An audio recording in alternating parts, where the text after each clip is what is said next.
Merhaba arkadaşlar. Kapadokya Filateli kanalına hoş geldiniz. Bugün sizlere Türk Posta Teşkilatı olan PTT AŞ tarafından 2009, 2010 ve 2011 yıllarında ikişer adet basılan Saltanat Kayıkları isimli pul koleksiyonundan bahsetmek istiyorum. Dilerseniz önce saltanat kayıklarından bahsedeyim. Osmanlı Devleti döneminde padişahların ve saray mensuplarının Boğaziçi ve Haliç gezilerinde bindikleri teknelere saltanat kayıkları denirdi. Üç kıtaya hükmeden Osmanlı Devleti'nin kudret, güç ve ihtişamını simgeleyen kayıklarının boyları genellikle 15 metre ile 32 metre arasında değişirdi. Bütün gövdeleri süslemelerle kaplı olup bunların baş ve kıç taraflarında en gösterişli hallerini alırdı.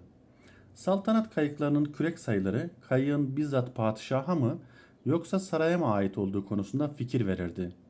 Baş ve kıç şekilleri bitkisel bezemelerde ise o kayık hareme aitti. Baş ve kıç şekillerindeki bezemeler, silah, arma ve kalkanlar ise padişaha ait olduğunu gösterirdi. Saltanat kayıkları Osmanlı padişahlarının ve yakınlarının yakın mesafelerde gezi amaçlarıyla kullandıkları kayıklardır. Saltanat kayıkları devletin ve saltanatın ihtişamını, gücünü simgeleyecek şekilde yapılmış ve süslenmişti.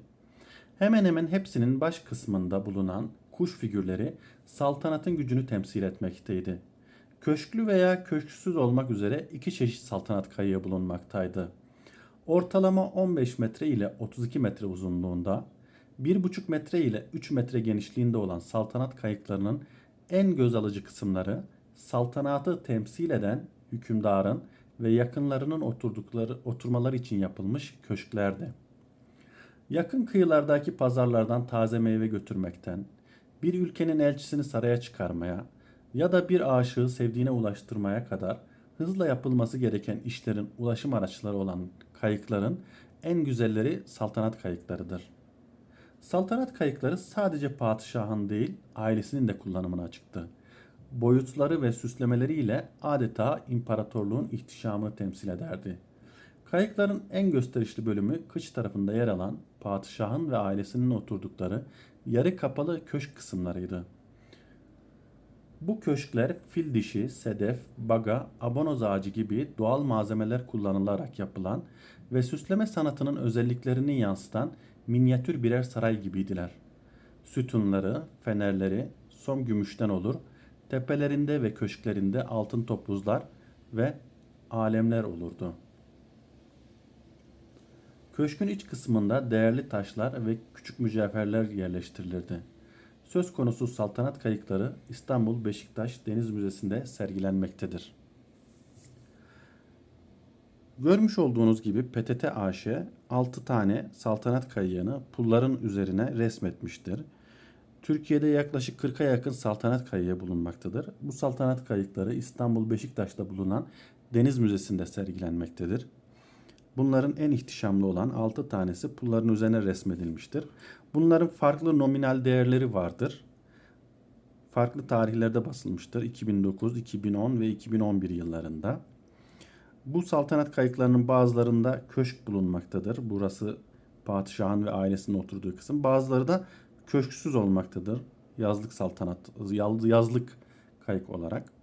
Bu kayıkların kıç kısımlarında som altından yapılan Osmanlı tuğraları bulunmaktadır. Tuğra o dönemki padişahın simgesi ve imzası anlamına gelir. Bu imzalar kayıklarda bulunmaktaydı. Kayıkların kenarlarında altın alemler yani hilal şeklinde alemler bulunmaktaydı. Bunlar da İslam'ı temsil etmektedir. Kayıkların genelde ön kısımlarında kartal veya kuş figürleri bulunmaktaydı.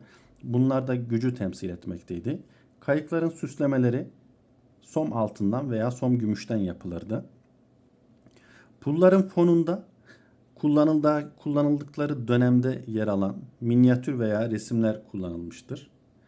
O çağdaki kullanıldığı hallerini göstermektedir. Dikdörtgen bir formda puldur.